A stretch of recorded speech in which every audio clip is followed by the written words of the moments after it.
वे दो थे जिन्होंने अपने आप को पैरों से लेकर सिर तक काले नकाब से ढका हुआ था।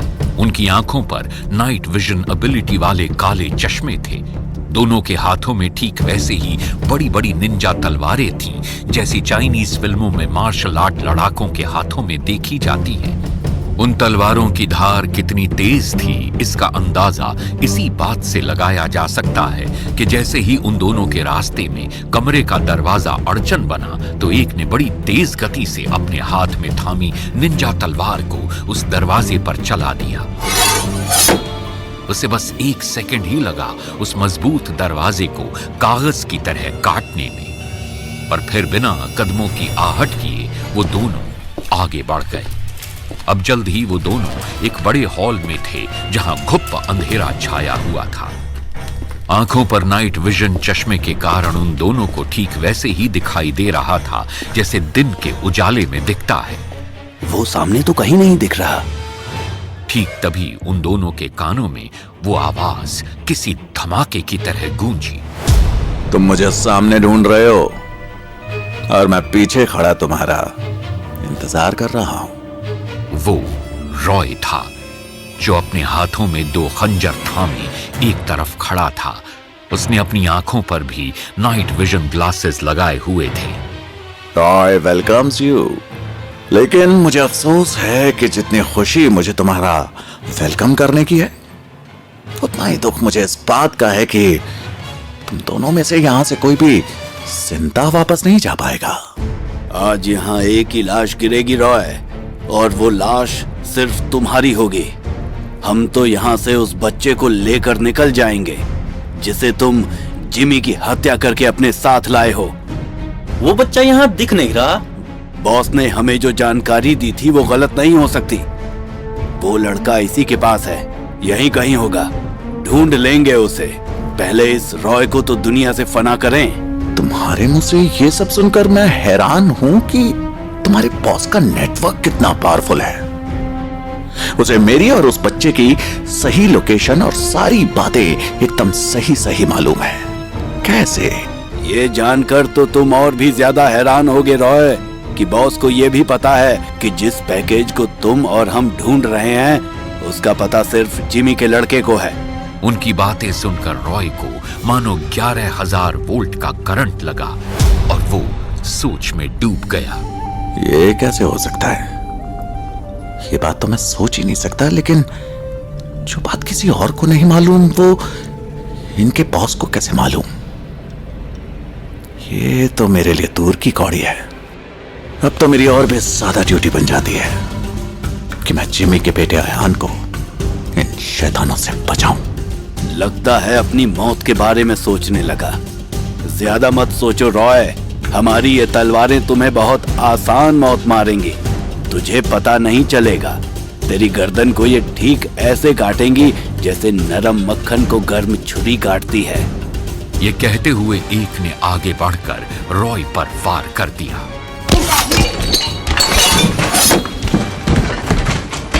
रॉय इसके लिए पहले से ही तैयार था।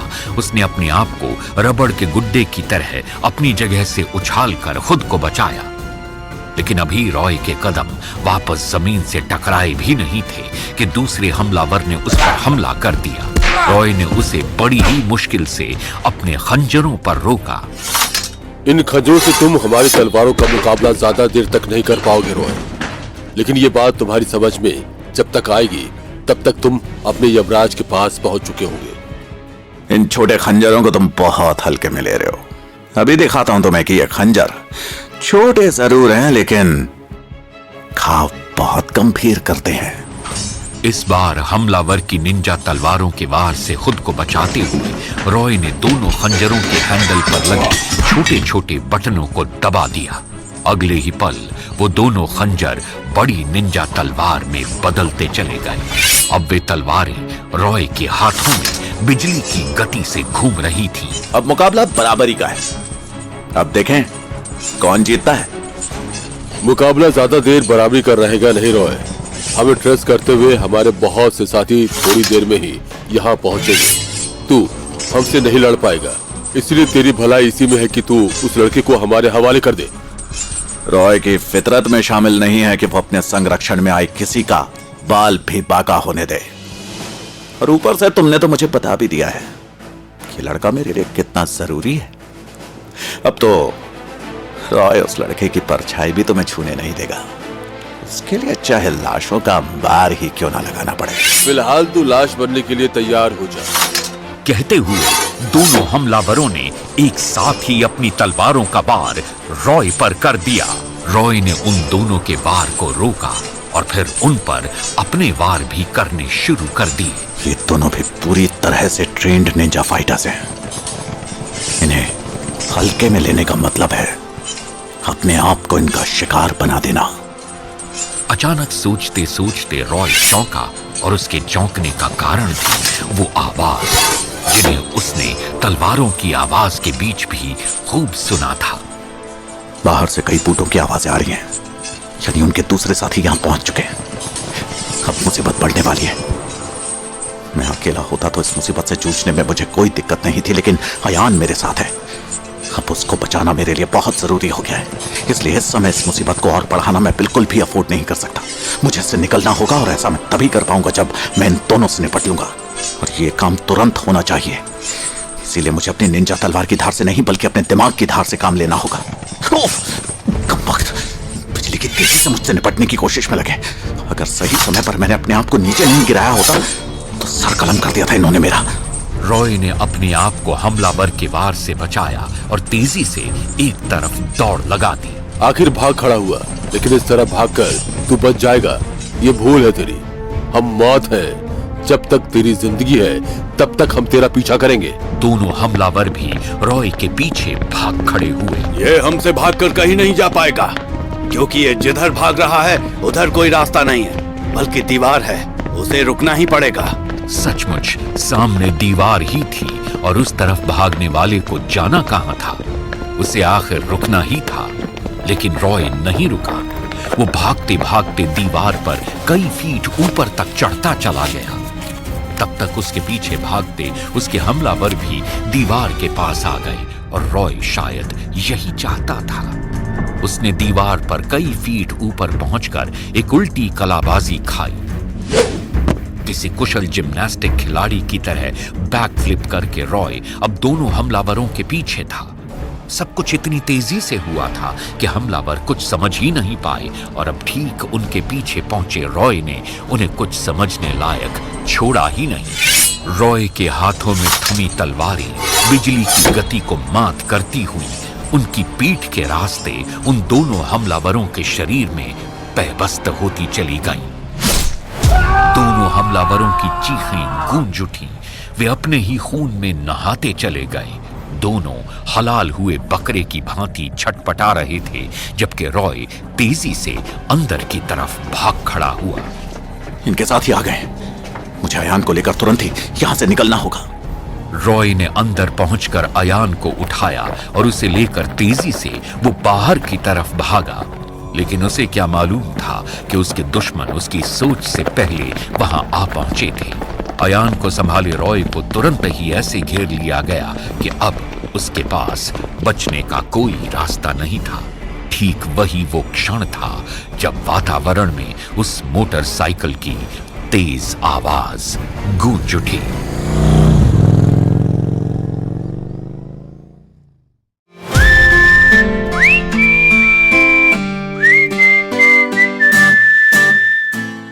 रॉय 10 लोगों और 20 निंजा तलवारों के साए में था। उसके सामने मौजूद जो 10 हमलावर थे, उन सभी के हाथों में 2-2 तलवारें थमी हुई थीं और सामने अकेला रॉय, जिसके एक हाथ में तलवार थी और एक हाथ से उसने डर से कांपते उस अयान को संभाल रखा था जो उससे बुरी तरह से लिपटा हुआ था। इसी बात ने रॉय को ये सोचने के लिए मजबूर कर दिया था। दुश्मन जितने भी हों, रॉय उनसे मुकाबला करने में कभी नहीं घबराया। लेकिन इस समय स्थिति दूसरी है। ये लड़का मेरे साथ है और ये डर कर मुझसे बुरी तरह चिपका हुआ है। ऐसे में मैं इनसे मुकाबला कैसे कर पाऊंगा? इन्होंने तो मुझ पर हमला भी कर दिया है। एक साथ कई तलवारों से हुए हमले को रॉय ने अपनी एकमात्र तलवार से रोका और वार भी किया। मैं इनके वारों को रोककर इन पर वार भी कर रहा हूं, लेकिन इनकी तादाद बहुत है, इसलिए इस हालत में ना तो इन पर मैं ज्यादा देर तक वार करते रह सकता हूं और ना ही बचते हुए। अब तो एक ही तरीका है, मैं इनसे लड़ता रहूं जब तक जान में जान है, तब तक। रॉय ने अपनी अंतिम सांस तक दुश्मनों से लड़ने का इरादा कर लिया था, लेकिन उसका वो इरादा ज्यादा देर तक टिकने वाला नहीं था, क्योंकि जिस सांस के साथ उसने लड़ने का इरादा किया था वो दुश्मनों की संख्या के सामने किसी भी समय उसके शरीर से निकल सकती थी। और ये बात खतरनाक हथियारों से घिरा रॉय अच्छी तरह से जानता था। लेकिन रॉय मरते समय तक हार मानने वालों में से नहीं था। पर अब मौत का वो समय आ गया था, क्योंकि रॉय के हाथ से उसकी तलवार छूट चुकी थी और वो बुरी तरह से घायल भी हो गया था।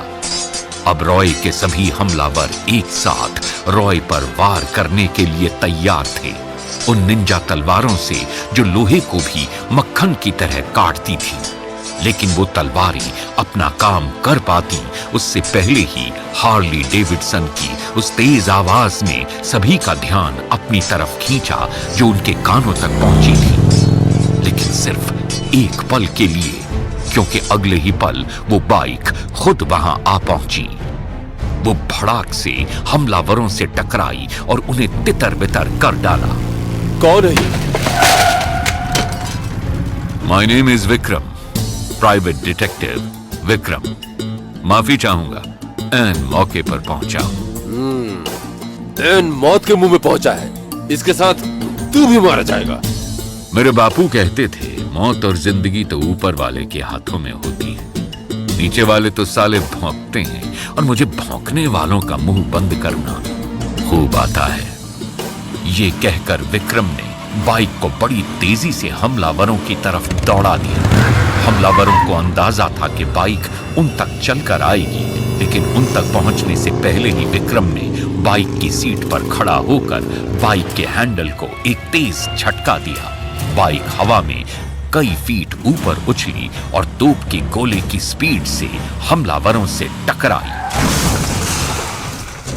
इस नए तरीके से थोबड़ा तोड़ने की माफी चाहता हूं दोस्तों, पर क्या करूं, मजबूरी है। ठीक यही वो समय था जब विक्रम ने बाइक को बेहाल से पड़े रॉय के पास ले जाकर रोका। अगर उनके हाथों से कीमा बनने का इरादा नहीं है तो इस बच्चे को लेकर झपाक से अपने पैरों पर खड़े हो जाओ और तपाक से मेरी गाड़ी पर बैठ जाओ। रॉय ने एक पल को सोचा तो विक्रम फिर उससे बोल उठा, सोचो मत मिस्टर रॉय बहादुर, ये बहुत सारे हैं, पर मेरे पापा ने कहा था कि जब दुश्मन बहुत सारे हों तो उनसे निपटने का जब तक तुम्हारे पास कोई दूसरा आइडिया नहीं सुझाई दे तब तक दाएं देखो बाएं देखो और भाग खड़े हो। रॉय को विक्रम की बात जंची थी, तभी वो अयान के साथ पलक झपकते ही बाइक पर मौजूद था। अब तक हमलावर भी संभल चुके थे और उन्होंने अपने हथियार भी संभाल लिए थे। ये यहाँ से भागने की फिराक में है, इसका रास्ता हमारे से होकर गुजरता है। सभी होशियार, वो रॉय और लड़के को लेकर यहाँ से निकलना नहीं चाहिए। शाबाश दोस्तों, मुझे रोकने की तैयारी बहुत अच्छी है तुम्हारी, लेकिन सॉरी, मेरा उधर से निकलने का तो कोई इरादा ही नहीं है। मैंने तो दूसरा ही रास्ता सोच रखा है। बाय, मैं चला उस तरफ। विक्रम ने बाइक को उसकी पिछली व्हील के सहारे एक बार फिर वापस घुमाया और उसे बिल्डिंग की सीढ़ियों की तरफ दौड़ा दिया। ये बिल्डिंग की सीढ़ियों की तरफ क्यों जा रहे हो तुम? फिलहाल जान बचाने का जो रास्ता दिख रहा है उसे इस्तेमाल कर रहा हूँ। इससे तो हम छत पर पहुंच जाएंगे। मुझे मालूम है, लेकिन बचने का जो रास्ता दिख रहा है उसे इस्तेमाल न करना बेवकूफी है। आगे पहुंचकर सोचेंगे कि आगे क्या किया जाए। आगे रास्ता होगा? पता नहीं। प्लीज अब सवाल जवाब करके इस कंडीशन में भी कौन बनेगा करोड़पति मत खेलो। मुझे बाइक चलाने में कंसंट्रेट करने दो। वो ऊपर की तरफ जा रहा है, ज्यादा से ज्यादा छत पर जाएगा। भागो उसके पीछे, छत से आगे वो और कहीं नहीं जा सकते। ये दोनों बचने नहीं चाहिए। सभी ऊपर की तरफ दौड़ पड़े। जल्द ही वे सभी छत पर पहुंच गए। वो रहे। इस समय हम 20 मंजिला इमारत की छत पर हैं। बाइक पर बैठकर इतनी ऊंचाई से वो कहीं नहीं जा पाएंगे। उनके रास्ते बंद हैं। आगे बढ़ो और खत्म कर दो उन्हें। सभी आगे बढ़ गए। इस खतरे को सबसे पहले रॉय ने महसूस किया। वो इधर ही आ रहे हैं। अब हम क्या करें? कुछ नहीं कर सकते। हमारी जो स्थिति नीचे थी वो यहाँ ऊपर भी है। तुम बुरी तरह से घायल हो और मुझे तुम्हें और अयान को बचाने की फिक्र है, इसलिए बचने के सिवा कुछ नहीं कर सकते। लेकिन हम बचेंगे कैसे? बचने का कोई रास्ता तो दिखाई ही नहीं दे रहा। जब कोई रास्ता दिखाई न दे तो सबसे बेहतर है कि रास्ता खुद बनाओ। कैसे? अयान को कसकर पकड़ो, मैं बताता हूं तुम्हें। क्या करने जा रहे हो? पता चल जाएगा। ये कहते हुए विक्रम ने अपने दोनों जबड़ों को ऐसे भगाया जैसे वो अभी अभी बंदूक से छूटी गोली हो। दूसरे ही पल देखने वालों ने जो देखा वो एक हैरतअंगेज दृश्य था। बाइक एक झटके से बिल्डिंग की छत से उछली और हवा में लहरा गई।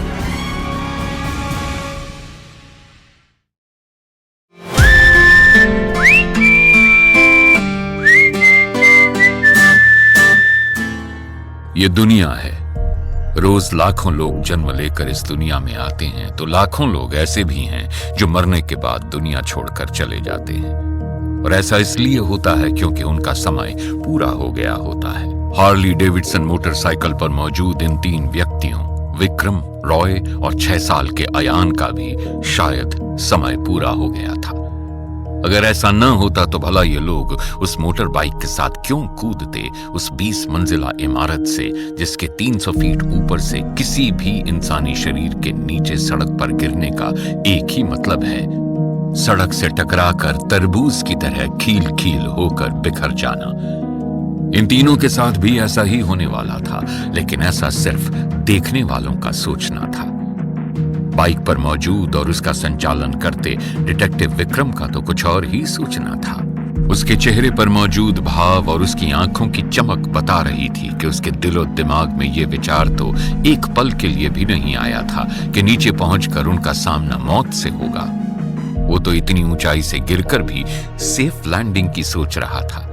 और ऐसा इसलिए था क्योंकि विक्रम की गिद्ध सी निगाहें नीचे सड़क पर नहीं बल्कि उस वाटर पाइप पर टिकी थीं जो सड़क और उस 20 मंजिला इमारत के बीच हवा में मौजूद था। इस इमारत के साथ वाली इमारत से कनेक्टेड वो वाटर पाइप हमारी सेफ लैंडिंग का जरिया बन सकता है, लेकिन इसमें 2 चीजें बहुत ही महत्वपूर्ण भूमिका निभाएंगी। पहली तो मेरी वो स्टंट ड्राइविंग स्किल जिसे मैंने बहुत पहले सीखा था, और दूसरी हमारी वो किस्मत जिसके भरोसे ये उम्मीद की जा सकती है कि जिस पाइप पर मैं लैंडिंग करने की सोच रहा हूं वो मोटर बाइक और हम तीनों का वजन सहकर भी सही सलामत रहे। खैर, जो होना है वो तो होगा ही। मुझे उस पाइप पर लैंडिंग करनी ही होगी क्योंकि बचने का कोई और रास्ता है ही नहीं। विक्रम ने अपने इष्ट देव का नाम लिया और बाइक के हैंडल को सावधानी और मजबूती से थामकर वो कर दिया जो उसने सोचा था। नीचे गिरती बाइक के टायर वाटर पाइप से टकराए और अगले ही पल वो हो गया जिसे कारनामे का नाम दिया जाता है। बाइक उस पाइप पर ऐसे भाग खड़ी हुई जैसे कि सड़क पर भागती है। हम मरने से बच गए। एक्साइटमेंट में ज्यादा हिलो मत ब्रो, नहीं तो बाइक का बैलेंस बिगड़ जाएगा और ऐसा होते ही हमारी खुशी गम में बदल जाएगी। कुछ ही पल बीते थे कि बाइक एक फ्लैट की खिड़की को तोड़ते हुए फ्लैट के अंदर घुस गई। 20 मंजिला इमारत पर मौजूद हमलावर मुंह बाएं खड़े देखते रहे। गजब हुआ ये तो। अगर मैं इसे अपनी आंखों से न देख रहा होता तो कभी विश्वास नहीं करता। ये सीन तो एकदम साउथ की फिल्मों जैसा है। साउथ की नहीं, हॉलीवुड की फिल्मों जैसा बोल। ऐसे कारनामे वहीं अंजाम दिए जाते हैं। इसकी खबर तुरंत गांधी बॉस को देनी होगी। तुरंत ही एक हमलावर अपने बॉस गांधी से संपर्क स्थापित करने में जुट गया, जबकि इधर दूसरी इमारत के 10वें फ्लोर पर रॉय विक्रम से कह रहा था, मैंने अपनी लाइफ में बहुत लोग देखे हैं, लेकिन तुमसा नहीं देखा। तुम्हारे शायद पैर में चोट लगी है। तुम्हारे पैर में फ्रैक्चर हो गया है। हाँ, चोट तो लगी है। मेरे लिए खड़ा होना मुश्किल हो रहा है, लेकिन फ्रैक्चर होने जैसी कोई बात नहीं है। वैसे ये अच्छा है कि जिस फ्लैट में हमने लैंडिंग की है उसका मालिक यहाँ नहीं है। हम थोड़ा आराम करके भी यहाँ से निकल सकते हैं। हमारे हमलावर यहाँ तो नहीं पहुंच जाएंगे? ये मुमकिन नहीं है। काफी हंगामा हो चुका है। लोगों ने पुलिस को फोन कर दिया होगा। वो हमें ढूंढकर यहाँ तक पहुंचने का रिस्क नहीं ले सकते। वैसे तुम हो कौन और ऐन मौके पर कैसे पहुंचे? मैंने बताया ना, विक्रम नाम है मेरा। पेशे से प्राइवेट डिटेक्टिव हूं। मुझे अयान के पेरेंट्स राजेश और मीरा ने जिम्मी के हत्यारे और गायब अयान को ढूंढने का केस सौंपा था। उसी की इन्वेस्टिगेशन के लिए जब मैं जिम्मी के फ्लैट वाली बिल्डिंग पर पहुंचा तो वहां मुझे वो कार दिखाई दी जिससे बिल्डिंग में घुसने से पहले एक्सीडेंट का ड्रामा सेट किया गया था। फिर मैंने जिम्मी के फ्लैट के अंदर छानबीन की तो मुझे वहां वो चीज दिखाई दी जो पुलिस की भी नजर में नहीं आई थी, और वो चीज एक बेहद आधुनिक AI कैमरा था। वो कैमरा न सिर्फ उस फ्लैट में वॉइस के साथ रिकॉर्डिंग कर रहा था, बल्कि जो रिकॉर्डिंग कर रहा था उसकी पिक्चर्स कहीं भेज भी रहा था। उसी कैमरे से मैंने तुम्हारी पिक्चर्स को निकालकर जब उसे रोड के CCTV कैमरे से मिलाया तो एक्सीडेंट कर देने वाली कार के ड्राइवर से मैच हो गई। ये जानने में देर नहीं लगी कि वहां सब कुछ सेट करने वाला, जिम्मी की हत्या करने वाला और उसके बेटे अयान को अपने साथ ले जाने वाला सुपर क्रिमिनल रॉय ही है। कैमरे में एक और चीज दिखी। कैमरा लगातार ये मैसेज डिस्प्ले कर रहा था, AI वेपन नॉट फाउंड। ये मैसेज और कैमरे की रिकॉर्डिंग देखकर मैं समझ गया कि AI वेपन के लिए इस शहर में कहीं ना कहीं गैंग वॉर जैसा कुछ धमाल तो मचने वाला है। इसलिए मैं ऐसे ही किसी धमाल की खोज में था और मेरा सोचना एकदम सही निकला। मेरे साथ धमाल मचाने वाले वो इंटरनेशनल डॉन अजगर गांधी के आदमी थे। इस AI कैमरे की तुम बात कर रहे हो, उसी गांधी ने जिम्मी के फ्लैट पर सेट करवाया था, क्योंकि वो जानता था कि पैकेज यानी वो वेपन जिम्मी के कब्जे में है। ये कैमरा उसी को जिम्मी के फ्लैट की इमेज और साउंड सेंड कर रहा था। उसी की वजह से उन्होंने जाना कि जिम्मी के मरने के बाद सिर्फ जिम्मी के बेटे को मालूम है कि वो वेपन कहां मौजूद है। इसीलिए उन्होंने अयान को मुझसे हथियाने के लिए मुझ पर हमला किया था। ऐसा ही है, लेकिन अयान की हालत बता रही है कि वो गहरे सदमे में है। और इस हमले के बाद तो उसका सदमा और भी गहरा हो गया है। ऐसा हमला दोबारा भी हो सकता है, इसलिए मैंने इंतजाम कर दिया है कि अब ऐसा ना हो। कैसा इंतजाम? मैंने अपने मोबाइल में लोड पुलिस हेल्प ऐप की मदद से पुलिस को बुलाने का मैसेज और यहाँ की एग्जैक्ट लोकेशन भेज दी है। पुलिस आ पहुंची है एक क्रिमिनल को गिरफ्तार करने और उससे एक नाबालिग बच्चे को बरामद करने के लिए। ये तुमने अच्छा नहीं किया। क्यों भाई, तो क्या मेरी खाला का लौंडा है जो मैंने तुझे अपनी जान पर खेल कर बचाया? अरे तुझे पुलिस के हवाले करने के लिए ही तो मैंने ये काम किया है, ताकि तुझे गिरफ्तार करवाकर मेरा नाम हो सके। तुम ऐसा नहीं कर सकते। तुम ऐसा नहीं कर पाओगे। अब तो हो गया प्यारे, पुलिस तुम्हें गिरफ्तार करने के लिए यहां पहुंच चुकी है। डॉन को पकड़ना आसान हो सकता है विक्रम, लेकिन रॉय को नहीं। इतना कहकर रॉय ने विक्रम के चोटिल पैर पर एक जोरदार किक जड़ दी।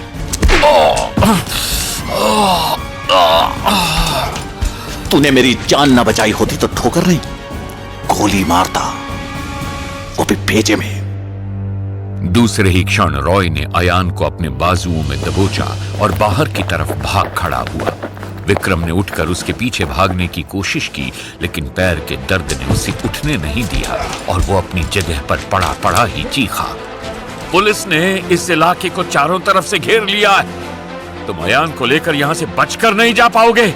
रॉय ने जैसे विक्रम की बात सुनी ही नहीं, वो अयान को लेकर हवा की तरह उस फ्लैट से बाहर निकल गया। जाते जाते वो फ्लैट के मजबूत दरवाजे को बाहर से बंद करना भूला नहीं था।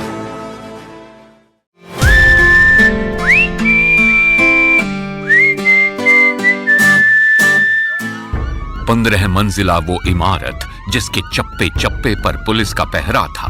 विक्रम ने फोन करके पुलिस को बता दिया था कि कॉन्ट्रैक्ट किलर रॉय इस बिल्डिंग से भागने की फिराक में है, इसलिए पुलिस का हर सिपाही पूरी तरह से सतर्क नजर आ रहा था।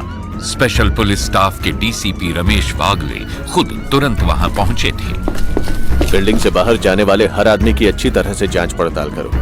वो क्रिमिनल हमारे हाथ से निकलकर यहाँ से जाना नहीं चाहिए। और हाँ, ये रिहायशी बिल्डिंग है, काफी लोग रहते हैं यहाँ, कोई पैनिक नहीं होना चाहिए, समझे? जी सर। सभी पुलिसकर्मी अपना काम पूरी मुस्तैदी से कर रहे थे। ऐसे में वहां सायरन बजाती हुई एक एम्बुलेंस आ पहुंची तो सभी चौंक गए। ये एम्बुलेंस यहाँ क्यों आई है? पता नहीं क्या इमरजेंसी है। मैं एम्बुलेंस वाले से ही पूछता हूँ। जैसे ही एम्बुलेंस के ब्रेक लगे, वैसे ही इंस्पेक्टर शर्मा दौड़कर एम्बुलेंस के ड्राइवर के पास जा पहुंचा। कैसे आया? महिला, अपुन अपने आप किधर आता है साहब? कोई बुलाता है तो इमरजेंसी कॉल पे आता है अपुन। इधर से कॉल किया तो अपुन इधर आइला है। किसने कॉल किया? तभी वहां एक हड़बड़ाई महिला पहुंची। वो जल्दी से घबराए स्वर में इंस्पेक्टर से बोली, मैंने बुलाई एम्बुलेंस, मैंने फोन किया था। मेरे बच्चे की तबीयत बहुत खराब है, उसे तुरंत ही मेडिकल हेल्प की जरूरत है। तुम कहाँ रहती हो? कहाँ है बच्चा? मैं इस बिल्डिंग की टॉप फ्लोर यानी 15th फ्लोर पर रहती हूँ। मेरी माँ मेरे बीमार बच्चे को लिफ्ट से लेकर आ रही है। मैं एम्बुलेंस की आवाज सुनकर यहाँ जल्दी आ गई। ठीक तभी एक लिफ्ट नीचे आई और एक बूढ़ी महिला एक बुखार से तपते लगभग बेहोश बच्चे को लेकर उसमें से बाहर निकली। मैं रोहन को लेके आई हूँ, इसे जल्दी से एम्बुलेंस में डालकर अस्पताल ले चलो। जल्दी करो। आप कुछ जल्दी नहीं कर रही अम्मा? इससे भी ज्यादा जल्दी करनी चाहिए मेरे बच्चे। देख नहीं रहा, इसकी सांस रुकी जा रही है। तुम कैसे आदमी को हेल्प भी नहीं कर सकते? वर्दी पहनकर कोई इंसानियत कैसे भूल जाता है? अच्छा, ज्यादा भाषण मत दे। बच्चों को एम्बुलेंस में डाल और निकल यहाँ से। मुझे अपना काम करने दे। वो दोनों महिलाएं बच्चे के साथ जल्दी से एम्बुलेंस में सवार हो गईं। एम्बुलेंस उन्हें लेकर तुरंत ही अस्पताल की ओर रवाना हो गई। पुलिस अपने काम में लग गई। लेकिन क्या मालूम था पुलिस को कि जिस पंछी को पकड़ने के लिए वो उस इमारत पर तैनात थी, वो अभी अभी उनकी आंखों के सामने फुर्र करके उड़ गया था। उस एम्बुलेंस में उस बुढ़िया के रूप में जिसने अपने सिर से सफेद बालों का विग और चेहरे से बुढ़िया का मास्क उतारा, तो उसके नीचे से निकला रॉय, जिसने राहत की एक लंबी सांस ली। आखिरकार मैं पुलिस की आंखों में धूल झोंक कर बची निकला। लेकिन ये सब इतना आसान काम नहीं था। उस विक्रम ने तो मुझे मरवा ही डाला था। वो तो मैं उसे बेबस कर सही समय पर अयान को लेकर उस फ्लैट से बाहर निकल गया था और मैंने अपने दिमाग का इस्तेमाल करके नीचे की जगह ऊपर जाने का फैसला किया। हाँ, मैं जल्दी से जल्दी 15वीं मंजिल पर पहुंचकर एक फ्लैट में घुस गया। कौन हो तुम और कहाँ घुसे चले आ रहे हो भाई? हाँ, अब सवाल बहुत कर रही है मैडम, और मेरे पास आपके हर सवाल का एक ही जवाब है। रॉय ने तुरंत ही अपने कपड़ों से एक रिवॉल्वर निकालकर उस महिला के सामने उसे रख दिया। तो उस महिला की बोलती बंद हो गई और वो फंसे फंसे स्वर में बोलने लगी। कौन हो तुम और क्या क्या चाहते हो? मैं कौन हूं छोड़कर मैं क्या चाहता हूं वो सुनो। तुम्हारी सारी बिल्डिंग को पुलिस ने चारों तरफ से घेर लिया है और मुझे यहां से बाहर निकलने में तुम्हारी हेल्प चाहिए। मैं क्या कर सकती हूँ? और मैं तुम्हारी हेल्प क्यों करूंगी? हाँ? महिला की बात सुनकर मुस्कुराते हुए रॉय ने अपनी जेब से कुछ रंग बिरंगे कैप्सूल्स निकालकर वहां मेज पर उन्हें रख दिया। ये छोटे छोटे कैप्सूल्स असल में भयंकर बॉम्ब्स हैं और इन बॉम्ब्स का रिमोट कंट्रोल मेरे पास है। मैं जैसा कहता हूं वैसा करो। अगर जरा सी भी चालाकी दिखाने की कोशिश की ना तुमने, तो मैं अपने पास मौजूद रिमोट का बटन दबा दूंगा और मेरे ऐसा करते ही नहीं, ऐसा मत करना। इस फ्लैट में मेरे छोटे छोटे बच्चे, मेरी बूढ़ी माँ है। Very good. अपने बच्चे और अपनी माँ को बचाने के लिए तुम कुछ भी कर सकती हो, जबकि मैं तो सिर्फ तुमसे अपनी हेल्प करने के लिए कह रहा हूँ। तो तुम बोलो, मैं सब कुछ करने को तैयार हूँ। तुम बोलो प्लीज। बोलता हूँ, थोड़ा वेट करो। मैं जरा तब तक अपना हुलिया चेंज कर लूं। उस महिला के देखते ही देखते रॉय ने अपने एक जूते की एड़ी को खोला और उसमें से सफेद बालों की एक विग निकाली और दूसरे जूते की एड़ी को खोलकर एक औरत का फेस मास्क निकाला। जल्द ही फेस मास्क रॉय के चेहरे पर और विग उसके सिर पर मौजूद थे। अगर आपकी माता जी के कुछ कपड़े मिल जाएं, तो सोने पर सुहागा हो जाएगा। महिला ने उसे अपने कपड़े लाकर दिए, जिन्हें पहनने के बाद रॉय ने अपने मेकअप को फाइनल टच दिया और फिर वो बोला, अब अपने फोन से एम्बुलेंस को फोन लगाओ, उनसे कहो कि तुम्हारा बेटा बहुत बीमार है और उसे तुरंत मेडिकल हेल्प की जरूरत है। रॉय के कहने पर वो महिला एम्बुलेंस को फोन लगाकर हटी तो रॉय ने उसे फिर हिदायत दी। एम्बुलेंस आती होगी, नीचे जाकर बेचैनी से उसका इंतजार करो। सब कुछ इतनी सफाई से करना है कि पुलिस को तुम पर शक ना हो, क्योंकि अगर ऐसा हुआ तो मेरा अंजाम जो भी हो, तुम्हारा परिवार नहीं बचेगा। समझे? हाँ हाँ मैं समझ गई। तुम चिंता मत करो, मैं सब हैंडल कर लूंगी।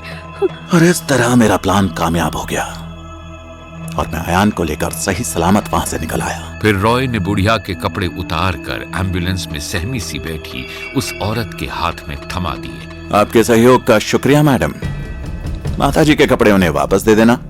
With a huge thank you. वो तो ठीक है, लेकिन वो कैप्सूल बम, वो जो तुम मेरे घर में छोड़ कर आए हो, उनका वो विटामिन के कैप्सूल्स हैं। अगर आप चाहें तो उन्हें रोज सुबह शाम खा सकती हैं। शरीर में विटामिन की कमी पूरी हो जाएगी। वो कैप्सूल बम्स नहीं थे तो तुमने मुझे बेवकूफ बनाकर मेरा इस्तेमाल किया। हाँ, अगले ही क्षण रॉय भेड़िए सा गुर्राया। जो हुआ उसे भूल जाओ मैडम और घर जाकर आराम करो, नहीं तो किसी कब्रिस्तान में आराम करती मिलोगी। गाड़ी रोको। रॉय ने ये शब्द चिल्लाकर एम्बुलेंस के ड्राइवर से कहे थे, जिन्हें सुनकर वो गुस्से में बोला, अपुन से काय को ऐसे बोलता है, हटेला है क्या? रॉय ने फौरन रिवॉल्वर निकालकर एम्बुलेंस ड्राइवर की कनपटी पर लगा दी। हाँ, हटेला है। ज्यादा हट गई तो तेरी खोपड़ी तेरे शरीर से हटा दूंगा। एम्बुलेंस ड्राइवर ने एक झटके से एम्बुलेंस को रोक दिया। रॉय ने उस महिला को एम्बुलेंस से उतारा और फिर एम्बुलेंस ड्राइवर से बोला, अब मेरी बात सुन और एम्बुलेंस को उधर ले चल जिधर मैं बोलता हूँ। और हाँ, स्पीड 100 से कम नहीं होनी चाहिए। ठीक है बाप। ये कहकर एम्बुलेंस ड्राइवर ने एक झटके से गियर डाला और एम्बुलेंस को आंधी तूफान की तरह रॉय के बताए रास्ते पर भगा दिया।